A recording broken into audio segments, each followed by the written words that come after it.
이틀간의 무단불참, 구단 클럽하우스에서 이어진 5시간 동안의 극비회동, 마드리드 전체가 뒤흔들렸습니다. 스페인부터 남미 전역의 주요 언론들은 바르셀로나, 아스널, 그리고 훌리안 알바레스의 충격적인 탈출극을 다룬 자극적인 헤드라인을 연일 쏟아냈습니다. 팬들은 분노했고 메트로폴리타노의 관중석은 극심하게 분열되었습니다. 하지만 아틀레티코 마드리드의 평온을 깨뜨리는 이 거대한 이적 폭풍의 한가운데 라커룸 구석에서 이 모든 광경을 묵묵히 지켜보는 한 남자가 있었습니다. 그는 특종을 노리는 기자가 아닙니다. 돈만 밝히는 에이전트도 아닙니다. 축구협회의 고위 관계자도 아닙니다. 바로 앙투안 그리즈만입니다. 메트로폴리타노의 현대적 상징이자 영웅의 자리부터 바르셀로나 이적 당시 겪었던 배신자의 낙인, 그리고 다시 돌아와 피와 땀으로 속죄하기까지 모든 산전수전을 겪은 남자. 그리즈만은 온 경기장이 자신의 이름을 연호할 때의 전율을 잘 알고 있습니다. 하지만 동시에 홈팬들의 야유가 공격수의 발을 붙잡매는 가장 잔인한 심리적 사형 선고가 될 수 있다는 사실 역시 누구보다 뼈저리게 이해하고 있습니다. 온 세상이 훌리안 알바레스가 어디로 갈 것인가를 두고 소리칠 때 그리즈만 같은 차원이 다른 축구 지능을 가진 선수는 일반 축구팬의 99%가 보지 못하는 사각지대를 응시했습니다. 훨씬 더 냉혹하고 날카로운 질문. 만약 알바레스가 팀을 떠난다면 누가 디에고 시메오네의 공격 구조가 무너지는 것을 막아낼 것인가? 그리고 만약 알바레스가 잔류한다면 이 득점 기계를 완벽히 폭발시킬 치명적인 열쇠는 과연 누가 쥐고 있는가? 그리즈만의 해답은 이적 시장에 1억 유로짜리 대형 영입에 있지 않았습니다. 그의 시선은 단 한 사람에게 멈춰섰습니다. 바로 이강인입니다. 상징적인 등번호 7번을 이어받아 단순한 대체자와 새로운 시대를 지배할 지휘관이라는 얇은 경계선 위에 서 있는 그 선수 말입니다. 겉으로 드러난 단순 스탯만 본다면 이강인은 그저 기술 좋은 왼발 신입생에 불과할지도 모릅니다. 하지만 전술 시스템 깊숙이 숨겨진 수치들은 이미 거대한 지각 변동을 예고하고 있습니다. 상대 파이널 서드에서의 패스 성공률은 완벽에 가깝습니다. 극도로 좁은 공간에서의 압박 탈출 성공률은 80%를 상회합니다. 데뷔전에서 터뜨린 치명적인 득점까지. 그러나 국제 언론은 알바레스의 드라마에 눈이 멀어 있습니다. 그들은 5시간의 격렬한 밀실 회동과 아르헨티나 공격수의 이틀간의 반항적인 훈련 불참에만 매달리며 메트로폴리타노의 전술적 기둥이 조용히 한국인 미드필더 쪽으로 이동하고 있다는 사실을 완전히 놓치고 있습니다. 라리가의 전술 분석가들은 이미 이 치명적인 조합에 대해 수군거리기 시작했습니다. 공간을 파괴하는 남미의 킬러와 패스의 타이밍을 왜곡하는 아시아의 천재적인 두뇌, 그리고 그리즈만의 전술적 비호 아래 펼쳐질 플레이. 마드리드의 가장 권위 있는 스포츠 언론들은 레알 마드리드와 바르셀로나를 향해 조용히 경고를 던집니다. 아틀레티코의 겉모습에 드러난 혼란에만 집중하지 마라. 그 혼돈의 껍질 아래 디에고 시메오네와 앙투안 그리즈만은 완전히 새로운 공격 매트릭스를 완성하고 있다. 그리즈만이 이강인에게서 미래를 본 이유를 이해하기 위해서는 이 전술 매트릭스를 4가지 핵심 이유로 해체해보아야 합니다. 첫 번째 이유, 공간의 움직임을 미리 읽는 시야.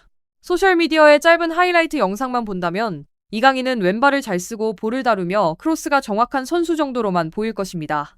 하지만 그리즈만처럼 경기 전체를 조율하는 마스터에게 미드필더의 진정한 가치는 화려한 개인기에 있지 않습니다. 그리즈만은 본질적인 질문을 던집니다. 이 선수는 공격수가 스프린트를 시작하기 전 최적의 위치로 공을 보낼 수 있는가? 월드클래스 공격진에는 공간이 이미 열린 뒤에야 패스를 찔러 넣는 선수가 필요하지 않습니다. 공간이 눈에 띄게 열렸을 때는 상대 수비수 역시 이미 눈치채고 각도를 좁히기 때문입니다. 공격수가 원하는 것은 자신의 움직임을 0.5초 먼저 읽어내는 전술적 직관을 가진 파트너입니다. 훌리안 알바레스는 페널티 박스 안에 가만히 서서 크로스만 기다리는 고전적인 스트라이커가 아닙니다. 알바레스는 유령처럼 움직입니다. 끊임없이 밑으로 내려와 상대 수비 대형을 무너뜨리고 측면으로 빠져나가 상대 센터백을 안전구역 밖으로 끌어내며 이선 공격수가 침투할 치명적인 공간을 찢어놓습니다. 그리고 이강인은 상대 수비진 전체가 정신을 차리기도 전에 그 보이지 않는 공간을 포착할 수 있는 마법 같은 시야를 가졌습니다. 두 번째 이유, 하프 스페이스의 공간 함정. 아틀레티코 마드리드의 전형적인 공격 빌드업 장면을 상상해 보십시오. 공이 전방으로 전개되고 이강인은 우측 하프 스페이스, 즉 하프라인과 페널티 박스 사이의 핵심 공간을 점유합니다. 그는 터치라인에 바짝 붙지도 않고 중앙 서클로 너무 깊게 내려오지도 않습니다. 상대 풀백과 중앙 미드필더 사이의 치명적인 교차 지점에 완벽히 자리를 잡습니다. 그 순간 상대 수비 시스템은 3가지 가혹한 선택지 앞에서 마비됩니다. 만약 상대 풀백이 조급하게 튀어나와 이강인을 압박한다면 그 풀백의 뒷공간은 알바레스나 그리즈만이 파고들 수 있도록 광활하게 열립니다. 만약 상대 중앙 미드필더가 커버를 위해 끌려 나온다면 페널티 박스 정면의 중앙 공간이 완전히 비어버립니다. 그리고 만약 두 수비수 모두 망설이며 거리를 둔다면 이강인은 고개를 들어 전방을 살필 수 있는 완벽한 한 템포를 확보합니다. 고개를 드는 단 찰나의 순간 칼날은 이미 칼집에서 뽑힌 것입니다. 알바레스는 수비 라인을 부수며 가속하기 시작하고 이강인은 완벽한 궤적으로 낙하 지점에 공을 떨어뜨리기만 하면 됩니다. 0.5초 빠른 패스는 골키퍼와의 완벽한 1대1 찬스를 만듭니다. 반대로 0.5초 늦은 패스는 잔인한 오프사이드 트랩에 걸립니다. 이것이 바로 평범한 미드필더와 경기를 지배하는 천재 플레이메이커를 가르는 결정적인 차이입니다. 세 번째 이유, 알바레스 위기와 적응 주기에 가해지는 타격. 이것이 바로 앙투안 그리즈만이 훌리안 알바레스의 이탈 가능성을 극도로 경계하는 이유입니다. 알바레스가 떠난다면 이강인이 잃게 되는 것은 단순한 뛰어난 동료 한 명이 아닙니다. 자신의 모든 패스 메커니즘을 받아줄 완벽한 타깃이자 종착점을 잃게 되는 것입니다. 창의적인 플레이메이커는 영리하게 움직이고 오프사이드를 부수며 패스의 의도를 본능적으로 이해하는 공격수의 존재에 기대어 살아갑니다. 새로운 공격수가 합류한다면 서로의 호흡을 맞추는 모든 과정은 바닥부터 다시 시작되어야 합니다. 이강인은 다시 수개월 동안 골치 아픈 문제를 풀어야 합니다. 새 공격수가 발밑으로 오는 공을 선호하는가 아니면 앞 공간으로 찔러주는 공을 원하는가, 스프린트를 일찍 시작하는 편인가 늦게 시작하는 편인가, 니어포스트로 잘라 들어오는가 아니면 팝포스트로 은밀하게 빠져나가는가. 이런 미세한 디테일들은 결코 몇 번의 짧은 전술 훈련만으로 완성될 수 없습니다. 그리고 아틀레티코 마드리드라는 거대한 압박의 용광로는 그 어떤 신입생에게도 적응할 시간을 넉넉히 주지 않습니다. 네 번째 이유, 두 명의 왼발 천재가 그리는 연속성과 공존. 그리즈만과 이강인은 서로 다른 세대를 대표하지만 탁월한 왼발잡이 특유의 영리함이라는 동일한 축구적 유전자를 공유합니다. 그리즈만 자신도 수년간 아틀레티코의 플레이메이킹, 득점, 템포 조율을 홀로 짊어져 왔습니다. 그는 미드필더와 공격진을 잇는 막중한 책임을 함께 나눌 동료가 없을 때 창의적인 선수가 겪어야 하는 고독감을 누구보다 잘 알고 있습니다. 디에고 시메오네 감독 체제 아래서 아틀레티코는 90분 내내 점유율로 상대를 질식시키는 축구를 한 적이 없습니다. 그들은 기꺼이 두 줄 수비로 라인을 내리고 볼 점유권을 내주며 끈질기게 버티면서 상대가 라인을 올릴 때 발생하는 빈틈을 노립니다. 상대의 공을 가로채는 순간 모든 역습은 번개 같은 속도로 전개되어야 합니다. 과감한 전진 패스, 탈압박 움직임, 정교한 터치, 그리고 차가운 마무리가 이어집니다. 이 냉혹한 시스템 속에서 좁은 공간을 무력화하는 이강인의 마법 같은 왼발은 대체 불가능한 무기입니다. 불필요한 터치 없이 단 한 번의 정확한 킥으로 경기 판도를 뒤집고 그리즈만을 상대의 숨막히는 압박으로부터 해방시킬 수 있습니다. 오직 그리즈만 같은 전술적 거장만이 알아차릴 수 있는 숨겨진 디테일, 그것은 바로 템포의 심장박동을 조절하는 능력입니다. 대다수의 선수들은 빠른 템포 속에서 공을 받을 때 상대의 압박 속도에 휘말려 성급한 패스 선택을 내립니다. 하지만 이강인은 극히 보기 드문 재능을 지녔습니다. 상대 수비수의 디딤발이 무너지는 순간을 기다리며 경기 템포를 정확히 0.25초 늦추는 능력입니다. 이 미세한 기술은 그를 일반적인 미드필더들과 완전히 격리시키는 잔인한 수준 차이를 만들어냅니다.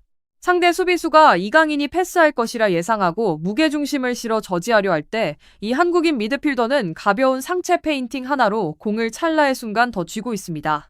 이 발목의 꺾임 하나가 상대 수비 시스템 전체의 궤도를 이탈시키고 두 겹의 수비 라인을 단번에 관통하는 치명적인 킬러 패스를 열어냅니다. 그리즈만은 우승을 원하는 팀이 단지 골을 넣는 선수 한 명에게만 의존할 수 없다는 것을 잘 압니다. 무에서 유를 창조하는 선수가 반드시 필요합니다. 이강인은 자신의 가치를 증명하기 위해 시즌마다 15골을 넣을 필요가 없습니다.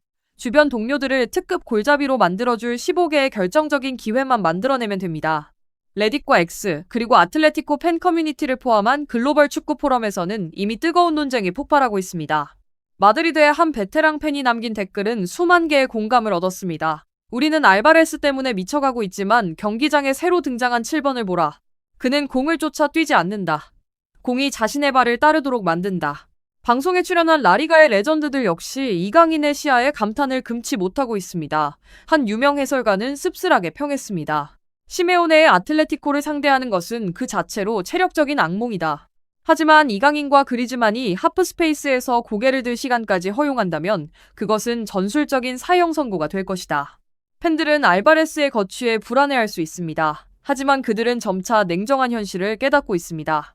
이적 시장의 폭풍이 어떤 스타를 삼켜버리든 시메오네와 그리즈만이 구상하는 축구 구조의 중심축은 결국 이강인을 축으로 회전할 것이라는 사실을 말입니다. 훌리안 알바레스는 긴장된 회동과 불확실한 미래로 여전히 모든 신문 일면을 장식하고 있을지도 모릅니다.